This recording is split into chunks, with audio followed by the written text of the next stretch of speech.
The Livonian War began in the bleak winter of 1558, when a man history would come to call Ivan the Terrible turned his gaze westward. Ivan IV, Tsar of all the Rus, was not merely chasing land or plunder. What he wanted ran deeper. He wanted to wrench Russia from its medieval slumber, to pry open a door to the Baltic, and to stand, finally, as an equal among the crowned heads of Europe. But ambition, like fire, spreads faster than one can control. Livonia was the tinder, a crumbling relic of the crusading age, a patchwork of squabbling bishops, worn-out Teutonic knights and mercantile towns with more history than strength. It should have been easy pickings, and for a time, it was. Russian banners rose over fortress after fortress as Ivan's armies cut through the woods and marshes like frost-cracking stone. Yet, in Europe, nothing stays unclaimed for long. The scent of collapse drew predators, not rescuers. Poland, Lithuania, Sweden, and Denmark-Norway saw not a wounded neighbor but a banquet.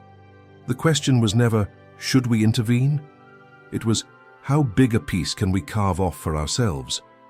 What followed was not glory, but a swamp, a 25-year bloodletting where alliances were as fragile as parchment, and armies moved like ghosts through snow-choked forests.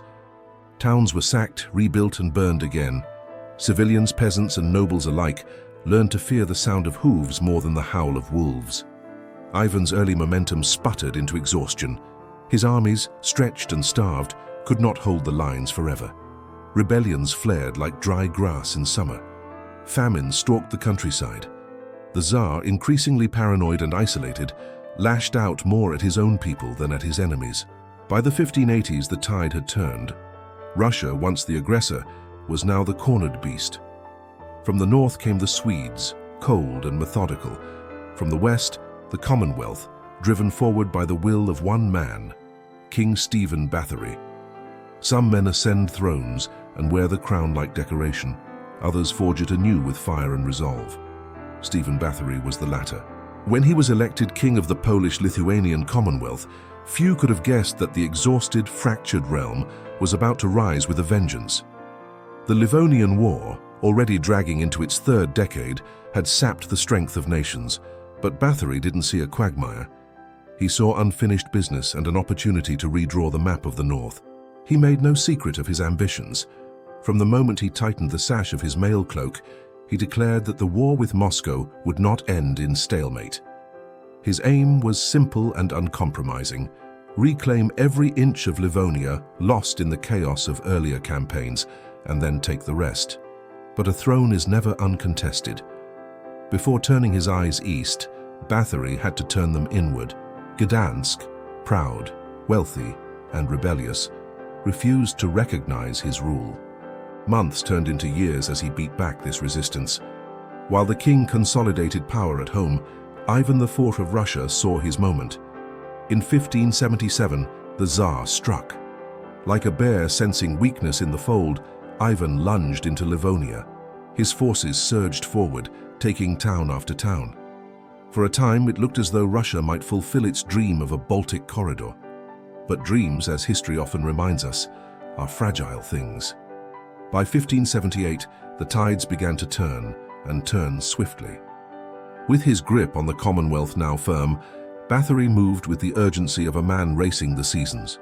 He forged an alliance with Sweden, a union born not of love, but of mutual necessity, and took the offensive. In 1579, he struck the first blow, not with indecision or half measures, but with a deliberate surgical strike on the Polotsk region. Polotsk, that old stronghold where Orthodox and Catholic worlds once mingled uneasily, fell into Commonwealth hands after a campaign so rapid that Moscow barely had time to blink. The Russian garrisons had no chance to organize a defense. Their walls, once thought sturdy, became tombstones. The next year, 1580, Bathory marched again, deeper this time, across the invisible line where Livonian borderlands gave way to the Russian heartland. His forces captured fortress after fortress: Velikie Luki, Nevel, Usviat, and Zavolochye. It was a lightning war by 16th century standards: precision, speed, and relentless pressure. The Russian response was scattered, slow, and confused. Ivan's once formidable war machine, bloated and paranoid, was crumbling at the hinges. And then came the final gamble. To understand what came next, you have to feel what Pskov was. Not just another fortress, not merely a strategic dot on the map, but a living relic of Russia's endurance. Pskov had stood since before Moscow was a whisper, a sister to Novgorod in age, in spirit, and in stubborn defiance. It was the last bastion standing between Bathory's Commonwealth and the humiliation of Ivan IV. This was Bathory throwing his entire weight, the hopes of a tired and divided Commonwealth, against the symbolic gates of Muscovy's soul. This was Poland-Lithuania, trying to speak not just with steel, but with finality. A declaration that despite faction, fatigue, and fraying alliances, the Commonwealth still had a blade, and it was sharp. And for Ivan this was the reckoning he had been dreading, and perhaps even inviting. The same Ivan who once ruled with the fire of a visionary and the cruelty of a tyrant. The same Ivan who carved the Oprichnina out of the flesh of his own realm. A reign of terror that turned boyars to beggars and cities to graveyards. The same Ivan who had broken his own kingdom in the name of divine vengeance and centralized authority, now battered by internal revolt, economic ruin, and a nobility that no longer feared but loathed him. Ivan had nowhere left to run but behind the thick walls of Pskov. The gamble began early that year, 1581. Stephen Bathory, ever the commander, ever the chess player, had already rejected Ivan's offer of peace. Why settle now when the Tsar's back was to the wall? Instead, Bathory went all in.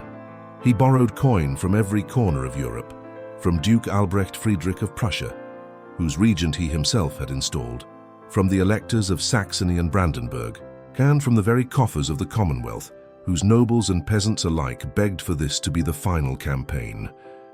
The Diet agreed. 2 years of taxes would be raised. But end this war, they pleaded. The soil was exhausted. The people were bleeding. No more endless calls to arms. King Stephen Bathory sat in Zavolochy, wrapped in the dust and anxiety of a campaign that had already tested every nerve in his body. He had just received grim word. Negotiations with Ivan IV in Moscow had failed. There would be no peace, no truce, only fire. He convened a council of war, the old ritual.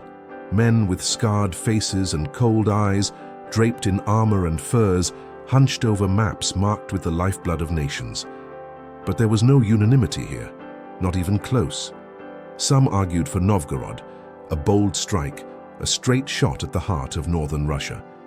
Imagine it, seizing the city of ancient liberties and declaring to all Europe that Muscovy was broken.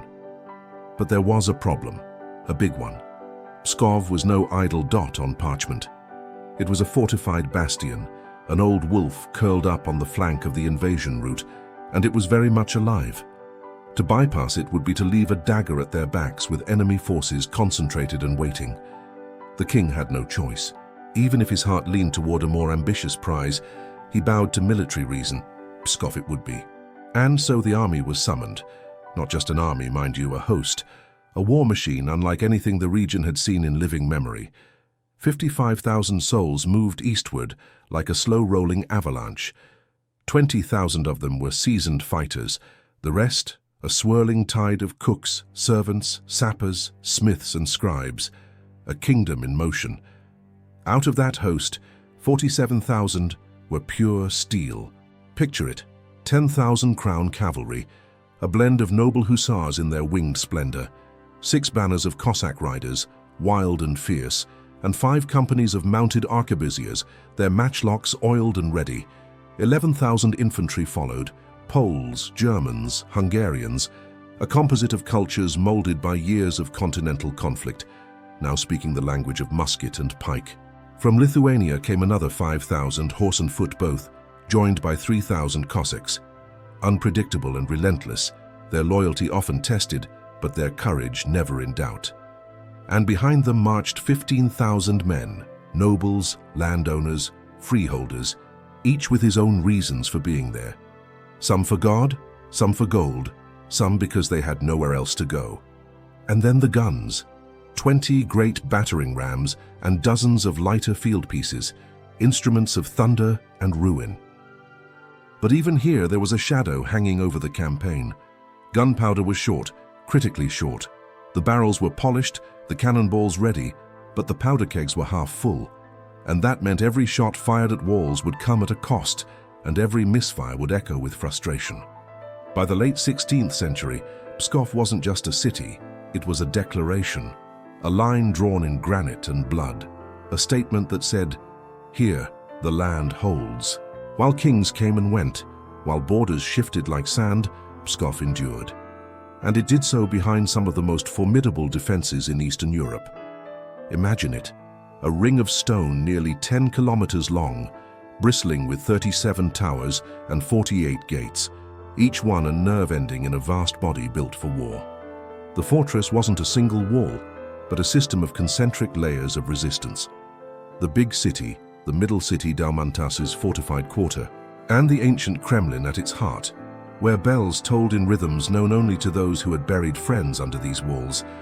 Even the Pskova River was bent to the city's will. The walls didn't stop at the water, they crossed it. Arches were built to allow ships to pass beneath, with grates installed above and below to control water and deny entry to unwanted guests. And behind the visible strength of Pskov's towers, there was a hidden world. Underground passages, secret corridors, tunnels that linked towers and bastions like veins beneath armor. A messenger could vanish into one tower and emerge 3 down the line, unnoticed by any besieging force above. The walls stood 6.5 meters tall, not soaring, but thick, built not to impress, but to resist. 4 to 6 meters across at the base, they were less like walls and more like slopes of compressed death.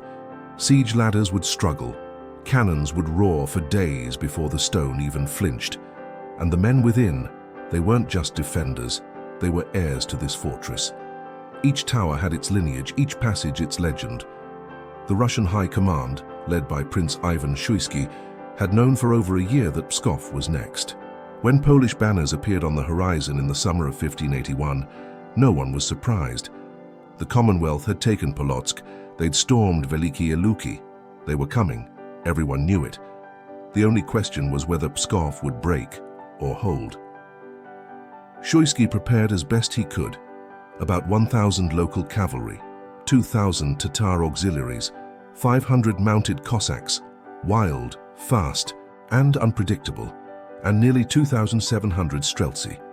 Russia's famed riflemen, clad in red and black with their long muskets and grim resolve. That was the core garrison. And here's a detail worth remembering.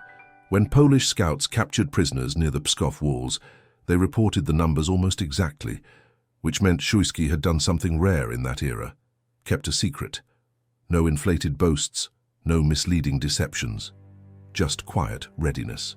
The Poles would not have an easy time. Time and again during the siege, the Russians risked everything to reinforce the city.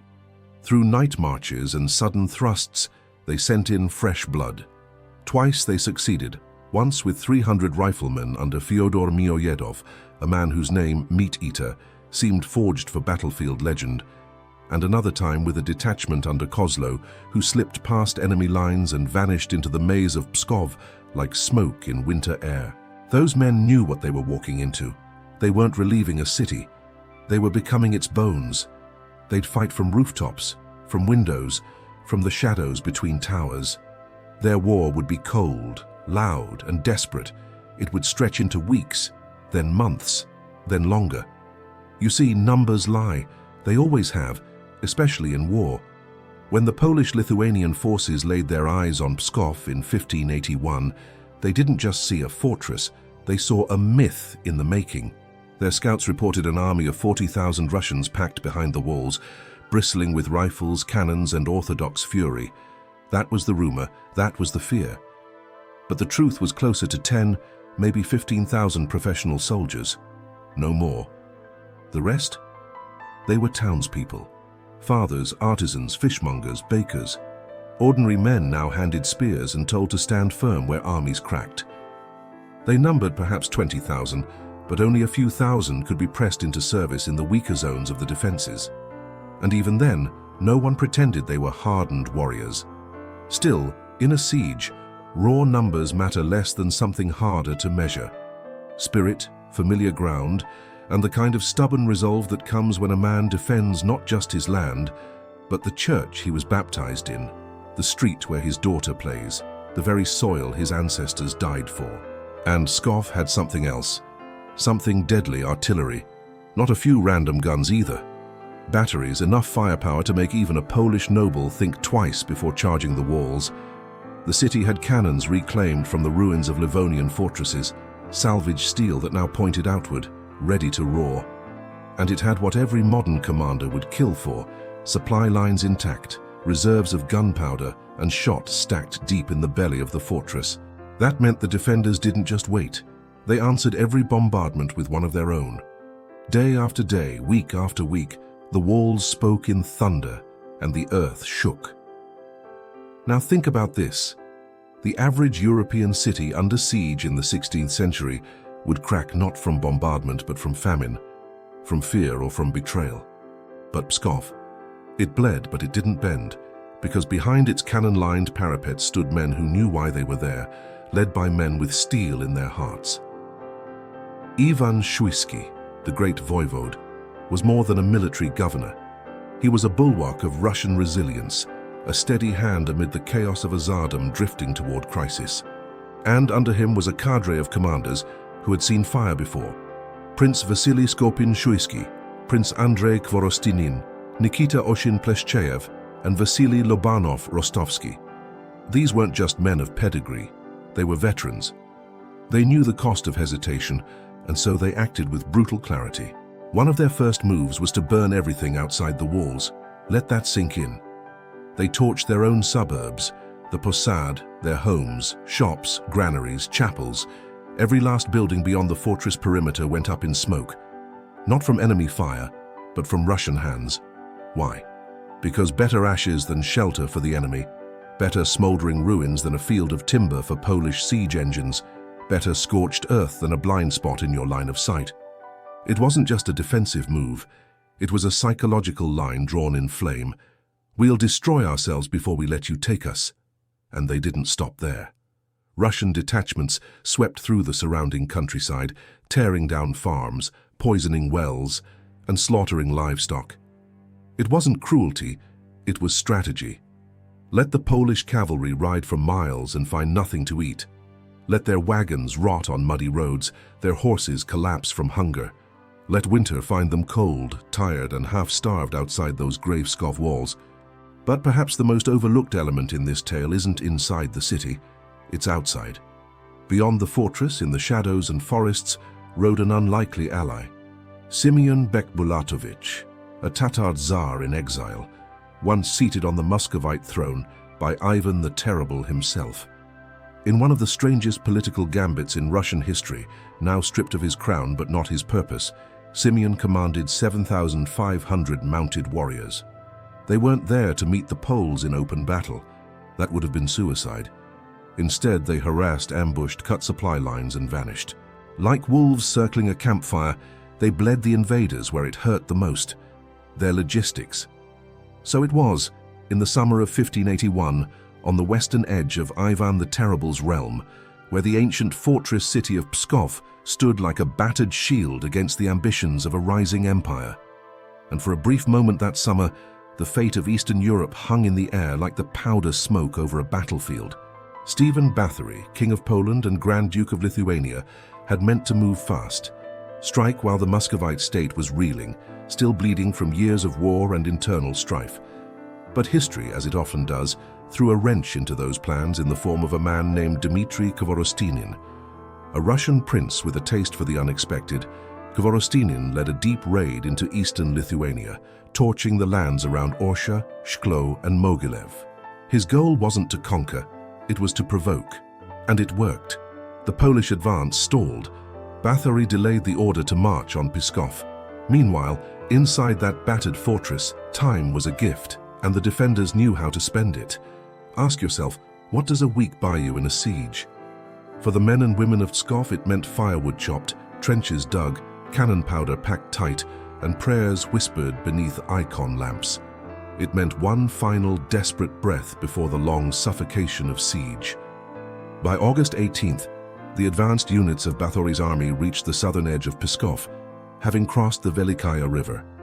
The defenders saw the vanguard, a light probe, not yet the full storm, and launched a swift sortie. The enemy was pushed back miles. A warning had been given. This would not be easy. Bathory was no fool. He spent a full week studying the Russian walls, eyes narrowed, pacing. When he finally brought in the full weight of his army on August 26th, he learned what many had before him. Pskov did not tremble. Its guns opened fire before dawn, and the Polish-Lithuanian troops were forced to fall back and entrench near the Cheremka River. There, beneath the cold shadow of the Church of St. Nicholas the Wonder Worker, Bathory planted his tent.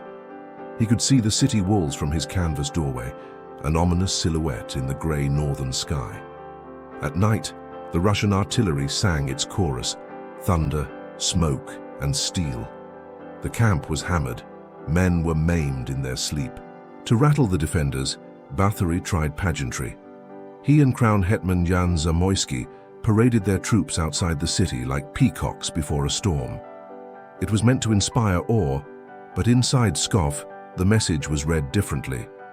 We will break you or die trying. The monasteries around the city, Snetogorsky, Lyubatovsky, Ivanovsky, fell first.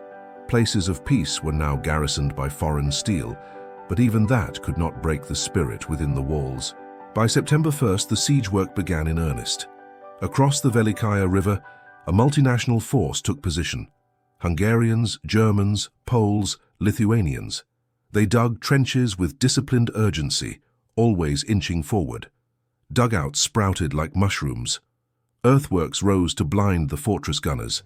Embrasures for their own cannon were carved into these makeshift hills, but every inch was paid for. The Russian guns, many scavenged from Livonian fortresses, fired without mercy. Every day Bathory lost dozens. Every night the ground grew thicker with the dead. Then came the breach. On the night of September 4th to 5th, under cover of darkness, the besiegers rolled forward massive siege guns to target the Pokrovskaya and Svinaya towers on the southern wall. At dawn on the 6th, fire erupted. The thunder was unrelenting. By the next night, the stone walls were scarred and broken. A yawning breach some 50 meters wide gaped open by the evening of September 7th. It looked like an invitation. But history plays cruel games with appearances. The Russians built a new wall of timber and earth behind the gap, a hastily piled defense, a thin veil. Yet behind it stood something stronger than walls: resolve. On the evening of September 8th, the final order came. The assault would go forward. Jan Zamoyski had argued to delay, to widen the breach, but gunpowder was running low, and there was fear. Fear that the Russians were fortifying faster than the Commonwealth could destroy. So, the order went out. A vanguard of 20 Poles and 50 Germans slipped forward.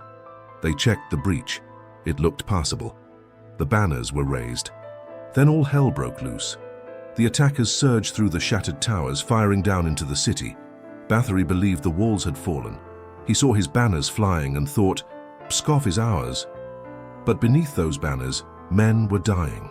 The breach wasn't a doorway, it was a killing ground. A deep ditch had been carved just behind the breach. Behind it, Russian soldiers waited with matchlocks and axes, and their resistance was unyielding. Even the Hungarians who had taken one of the towers could not break out. They were trapped. Then came a sound that changed the tide, not of gunfire but of ancient thunder.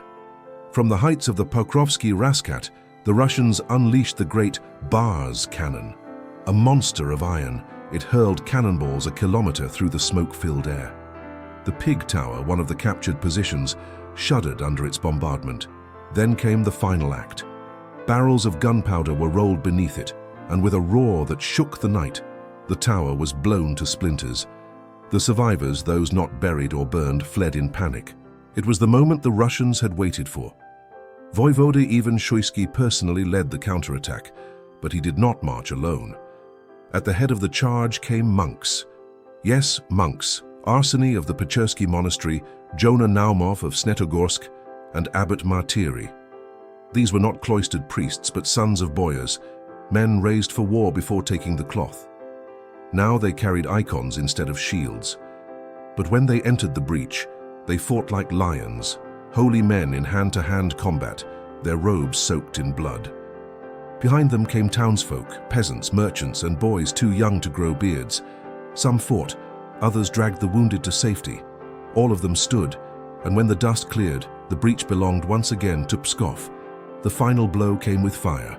The Pokrovskaya Tower, the last stronghold of the invaders inside the walls, was mined. Gunpowder ignited. The blast ripped the sky. The defenders surged, and just like that, the Commonwealth troops were out, all of them. The siege would grind on for months, but from that night forward, the soul of Pskov would not be broken. And Stephen Bathory, for all his power, would come no closer to Moscow. What was at stake was more than a city. This was the last breath of Muscovy before the time of troubles, the last moment of clarity before Russia fell into chaos. Had Pskov fallen, who knows? The road to the Kremlin might have opened wide, and Eastern Europe might today speak with a different tongue. But it did not, because ordinary men and women, monks and warriors, cannon crews and peasants stood. And in the annals of sieges, theirs is a defense not of stone but of fire, faith and fury.